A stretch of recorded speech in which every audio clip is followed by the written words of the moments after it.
Hello again, Jim Dowson, your guest presenter with the Daily Templar Report. I think we're the only people who's bringing you a daily report, 6 days a week.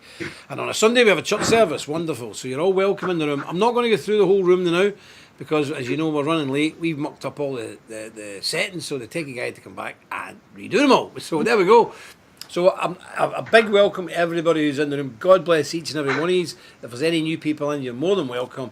And thank you for joining us. Remember, like the video, click subscribe, press the bell and comment below. And please do your duty and share the video far and wide. Thank you. Well, today we have a special guest, Mr. Griffin. He's a familiar guest here, and some of you will know him, and I always look forward to him. Are you there, Mr. Griffin?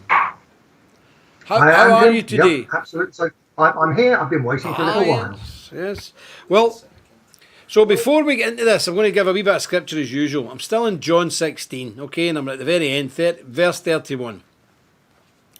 Jesus answered them, "Do ye now believe? Behold, the hour cometh, is now come, yea, is now come, that ye shall be scattered, every man to his own, and shall leave me alone.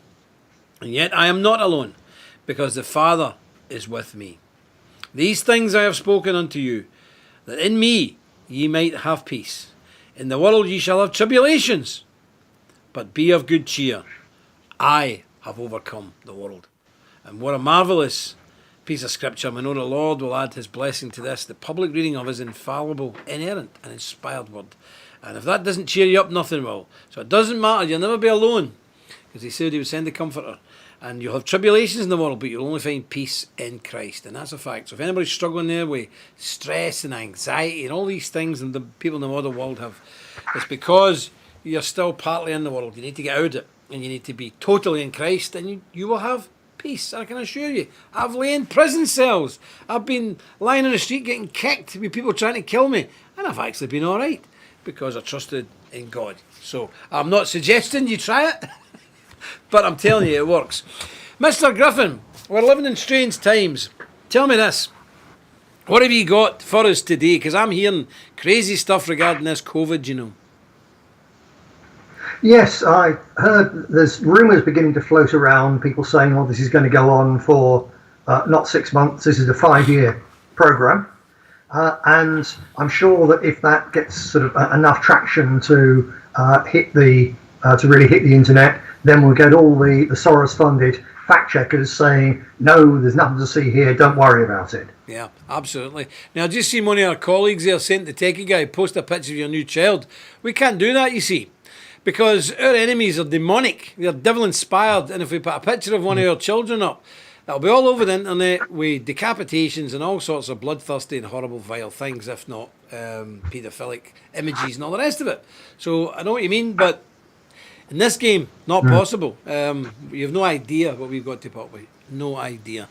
So yeah, I think that's the thing. Nowadays, all these so-called fact checkers, as you and I know, they all attend a training camp in Romania financed by George Soros and I think USAID, which is some kind of shady deep state thing. And they're all trained every year, and it's all the mainstream journalists, all the heads of departments, all the TV companies, all the rookie journalists, all the new members of the National Union of Journalists in Britain, and all over the world. And they're all trained. And then, if they don't get a job in the media, they get a job in these so-called fact-checking companies. And I'm telling you, all of them, as you well know, Mr. Griffin, all of them are Soros operations. And they're the ones deciding what's real and what's not real, what's true and what's not true, and what you can see and what you can't see. So what chance have we got? Absolutely. But the thing is that if you actually look, I should have got a couple of photos. Apologies, I forgot to do it earlier, to be honest. I was looking at photos earlier on today of the World Health Organization, the United Nations, and particularly the World Economic Forum, which is the Davos conference again. Soros, American deep state, all the big woke capitalists of the world there, and it's very closely connected with the UN, and all these different operations quite openly on the conferences that they have. You've got, when they have their PowerPoint behind them and the main speakers, including Prince Charles, all there with the Great Reset. So they're all saying we are going to have a Great Reset. And I've actually got a quote here for anyone who says that, no, if people say this is something conspiratorial by the elite, oh, you're talking about lizards, and you're talking about Jews, you're mad, couldn't possibly happen. Well, how about this? Dr. Anthony, I think he's Fauci, I don't know if that's how the Americans pronounce his name. He's the US scaremonger in chief. And he wrote, I've got here, on the September the 3rd edition of the medical journal Cell, he wrote, and I quote, "Combating future pandemics will require rebuilding the infrastructures of human existence," unquote. Then he goes on to say, not a direct quote, "including greater submission to international authority." Then Fauci also goes on to say, "Living in greater harmony with nature will require changes in human behaviour as well as other radical changes that may take decades to achieve. Rebuilding the infrastructures of human existence from cities to homes to workplaces to recreational and gathering venues." That's out of his horse's mouth. He's the horse's mouth himself. He goes on to say, in such a transformation, we will need to prioritise changes in those human behaviours that constitute risks for the emergence of infectious diseases, he continued. Chief among them are reducing crowding at home, work and in public places, as well as minimising environmental perturbations such as deforestation, intense urbanisation and intensive animal farming. Equally important are ending global poverty, including sanitation and hygiene, and reducing unsafe exposure to animals.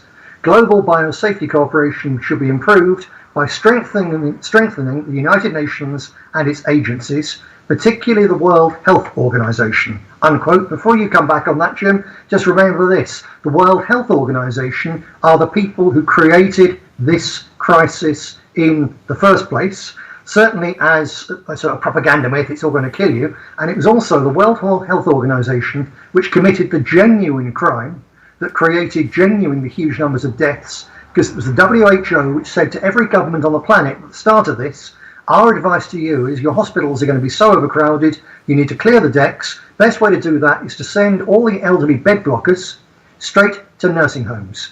And they were sent to nursing homes without tests for COVID, taking COVID, and that's what produced the enormous death rate amongst poor old people with dementia. And they probably, almost all of them would have been dead already, but it speeded up their deaths by a couple of months, enough for them to sell the idea that this is a really dangerous pandemic. Now, I'll come in with my English language plain translation of what Fauci's saying in a minute, Jim, but back to you for a minute. I think you're spot on, and it's quite frightening. I mean, these are not my words or your words. These are these people's words themselves. But just remember, anytime anybody talks about whether it's World Health Organization or USAID or any of these other groups or UNICEF and these big charities here that dubious people support, when they say they want to reduce poverty, change that for they want to kill babies and they want to reduce population by sterilisation of poor Africans and Indians. These are the worst racist scumbags the world has ever seen. And I know that some of these charities, so-called charities, were in India a few years ago offering money for women to have this procedure. And the women didn't know really what it was. They were sterilising them. And I was thrown out a Christian conference, a big mainstream evangelical Christian conference in Manchester Arena about 15 years ago, because I confronted Christian Aid and I confronted them on their support of sterilisation and the provision for abortions in Africa. I said, how dare you? Can you imagine if the British colonialists like Cecil Rhodes had went into Rhodesia back in the day and his answer to the black people there at that time was to chop up their babies? But his statue's been pulled down. But people like Margaret Sanger and these people who support this stuff, their statues have been erected.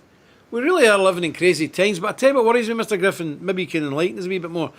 I'm hearing not just rumours, but serious reports that this thing... Now, you know that we've been on the ball with this COVID thing from the beginning. We told people before it happened. We told people there'd be a second lockdown before there was even a first one. But what we're hearing now, and we're having guys check it out, our research teams are checking them out, but I think they could be true, that this is actually going to run on a 5-year programme. I don't know, have you heard this? Yeah, I mentioned that right at the start. Yes, I think it's highly likely, and that's why I quoted that thing from Fauci, because he's actually saying it's going to take decades. But just as with the climate crisis, unless they've got something to frighten people with, there's no reason for people to submit to world government and having their lives turned upside down. I remember with the so-called climate crisis that's produced by the United Nations, absolutely by the UN, and the British government alone has committed the British taxpayer to at least £20 billion a year in climate change mitigation and extra taxes and so on. That's already been done. But I think the climate fear was running out, although if you turn your news on now, the mainstream fake news outlets, they're running this COVID and climate together as much as they possibly can to create this atmosphere of fear. So yeah, as I say, there's no doubt this is going to run, and they will run it until they get what they want. So I said I'd give my plain English translation of Fauci's words there, and it's this.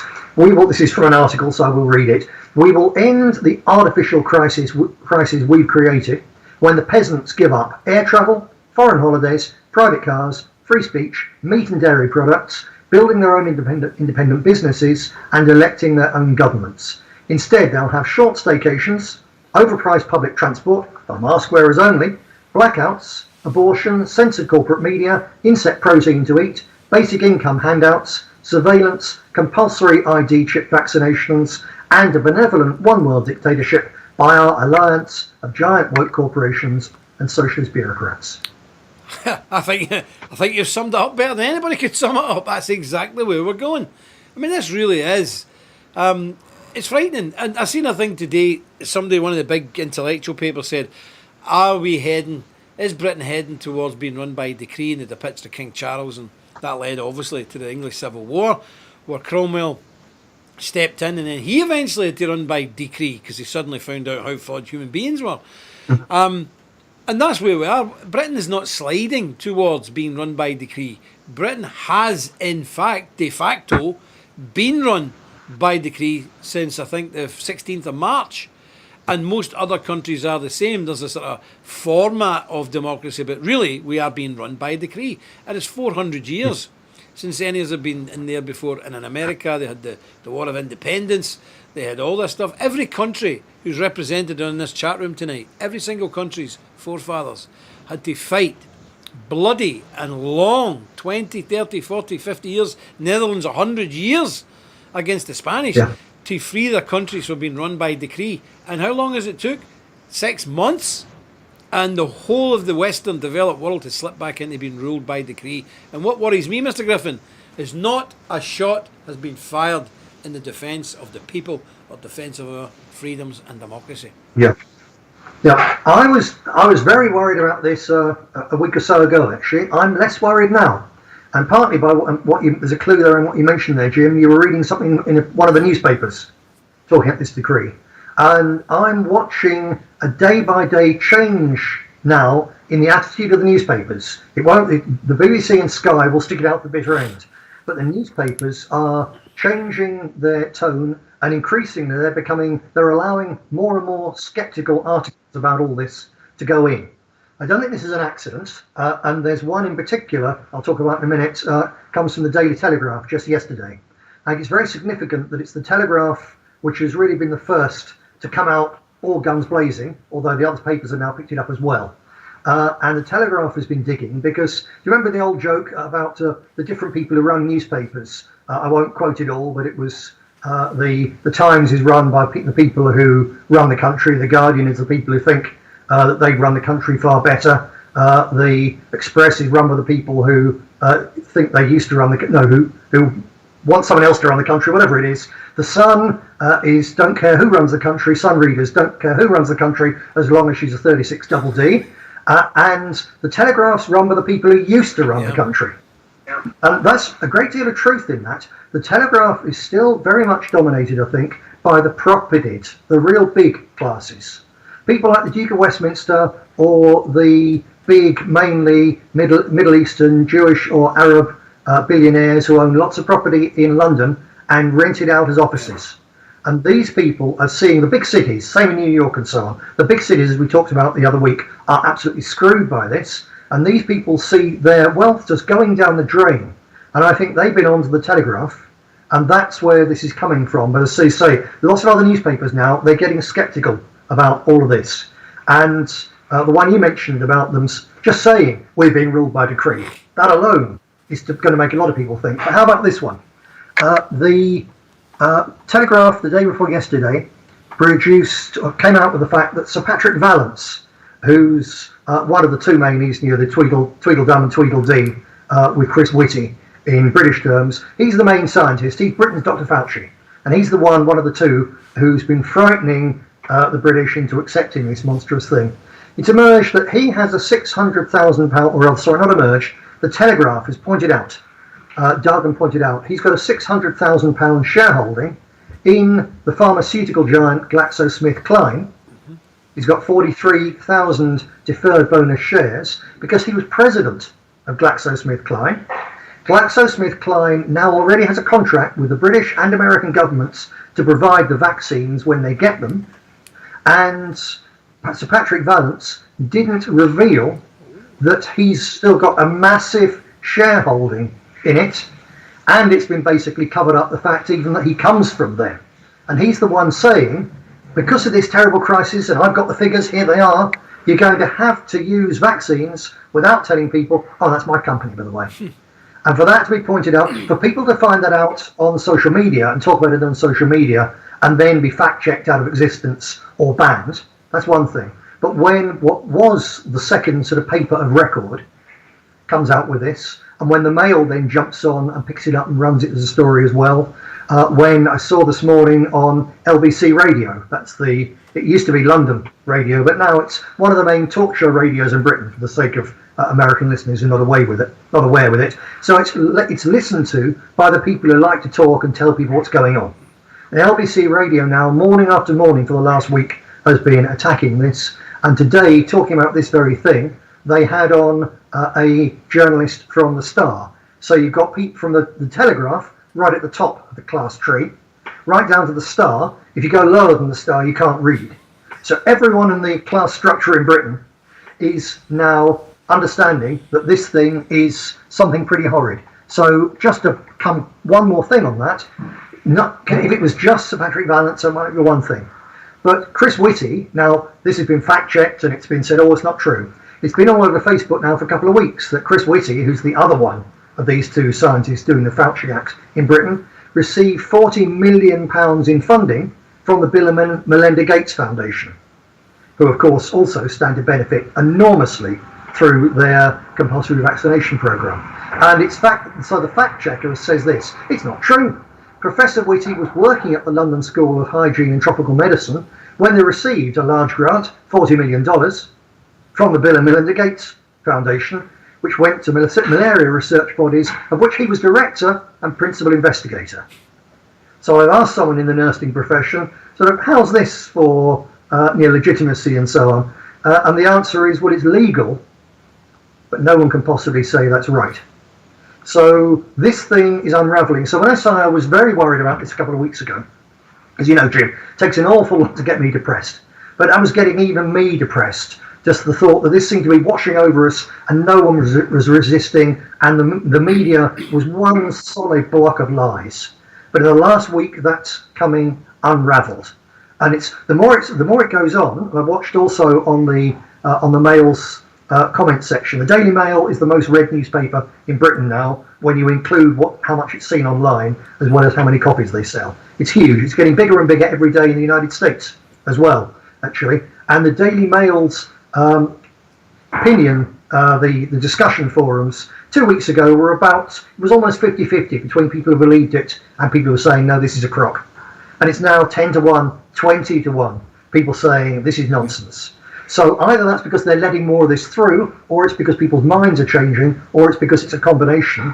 But what's really important is that if half the population was sceptical while all the media had this solid moronic front of COVID lies, now that's broken, this is now going to snowball. Because it's inconvenient to people to be locked up, to lose their jobs, to have members of their family trying to commit suicide because of the strain of all this. So people want out.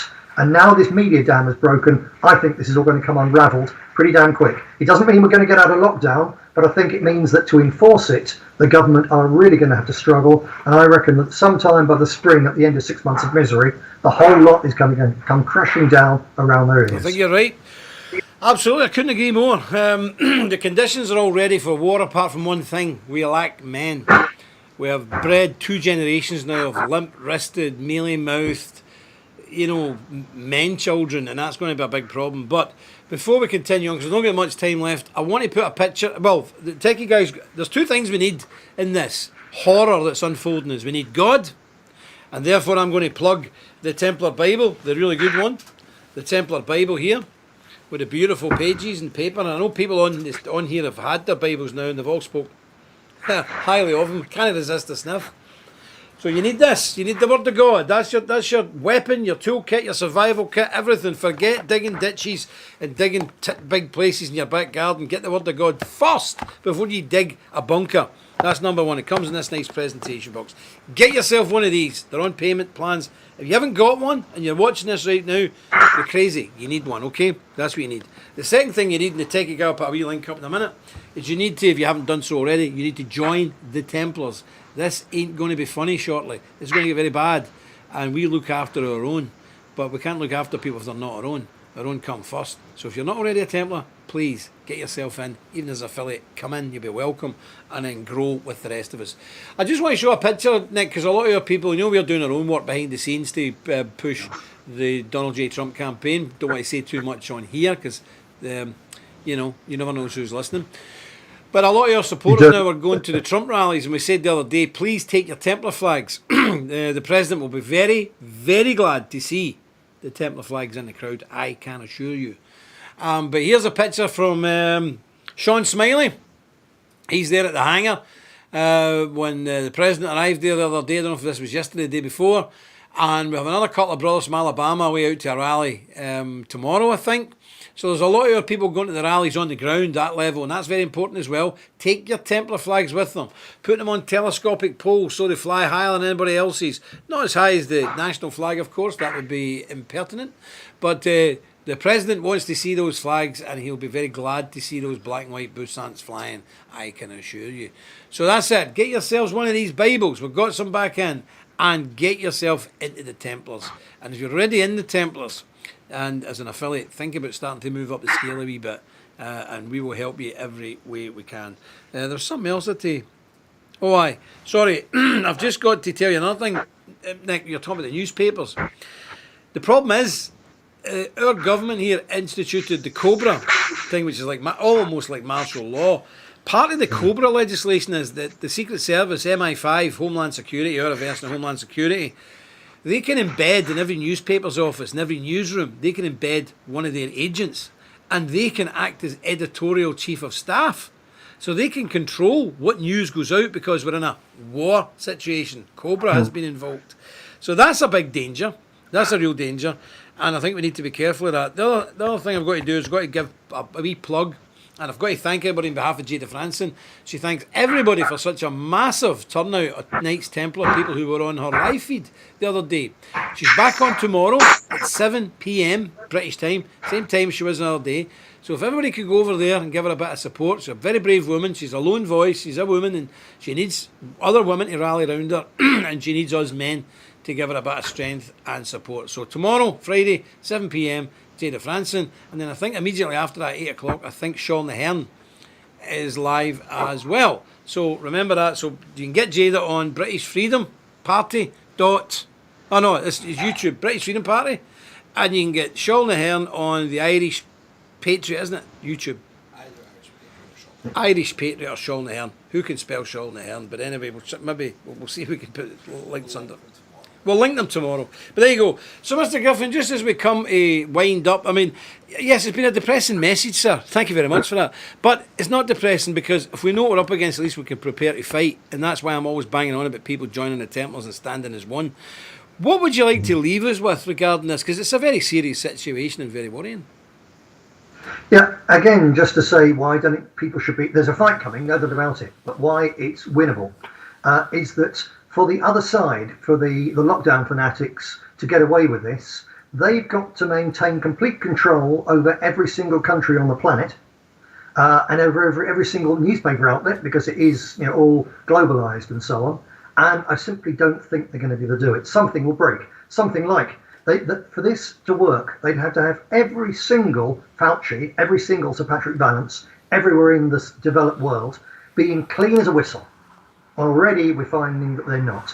So they've got to be lucky all of the time. Our side's only got to be lucky once. And I think that that's inevitable. And then finally, even what they're trying to do, they're trying to remake the world's economic system as basically a socialist United Nations thing, global climate equity and all the rest of it. They're trying to dismantle an economic system of enormous complexity and rebuild it as something else.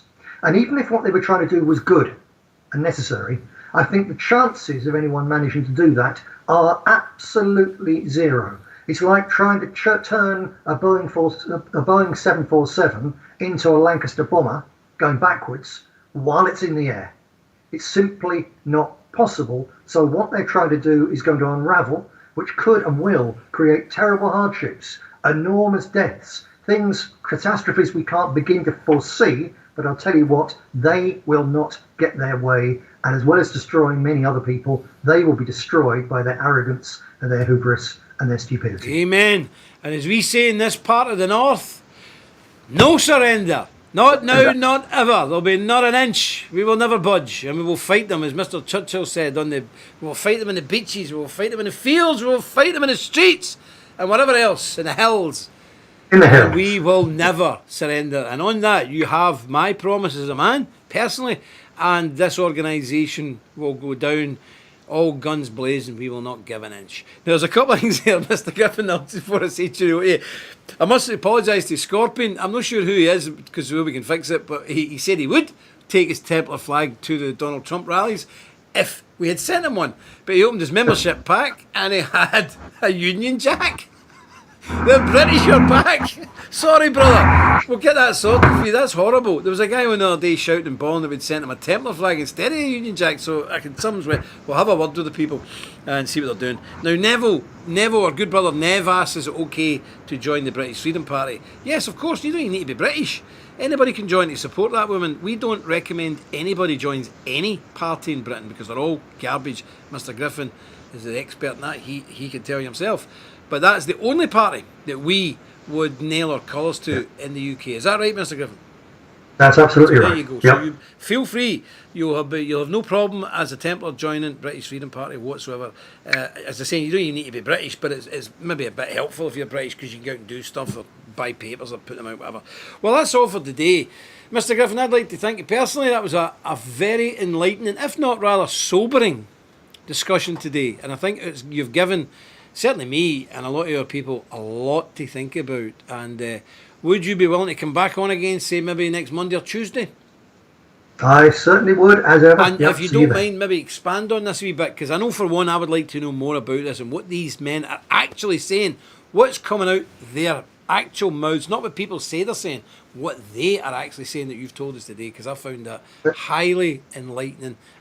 And more than a tad worrying. So, anyway, Mr. Griffin, I'll try to find some more. Listen, much appreciated. Thank you for coming on. God bless you, and as usual, Des Vault. Yes, sir. See you later, Nick. Well, that was a brilliant half an hour from Mr. Griffin. Somebody's asking, we've hidden the videos out the road now just for a wee manoeuvre. There's nothing untowards. We're just limiting damage limitation, Lady Rotha. So don't worry about it. If you go over to the Democracy Engine, is it called? What's it called? Democracyforum.online. Democracyforum.online. All our videos were backed up there. They might be lagged slightly behind, but they'll all be there. Democracyforum.online. That's bomb-proof. Nobody can get to it. That's what we're up to. So that's all from me. God bless each and every one of you. I see a few new names in, and it's nice to see you. And again, look, anybody with a brain now knows we're in a very, very serious moment in history. Something will be spoke about for generations, if not centuries. This is real. And I don't know, I think I'd be getting more worried than I actually am if I wasn't involved in a lovely wee project out there and finding those beautiful holy carving the other day in the middle of a wall that's been untouched for 400 years. So I know God is with us on this, and I certainly know He's with us in this project, and I don't know what the importance of this little chapel is going to be in the future, but I just have a feeling that it's of far more importance than any of us will ever know. And remember, next week we start opening up the Chapel of the Glorious Dead, for people booking their space in it. We're going to do as much as we can to make that easy and affordable for people, because we don't want to see anybody losing out. We don't want to see just people with money being able to get in there. We want to see everybody get in there, from the highest to the lowest. As my minister used to say, from the uttermost to the guttermost. We want everybody to be able to be in there, okay? That's all from me. I'll see you again tomorrow if the good Lord spares me. Until then, Stick close to God. You won't go far wrong. Do us vault.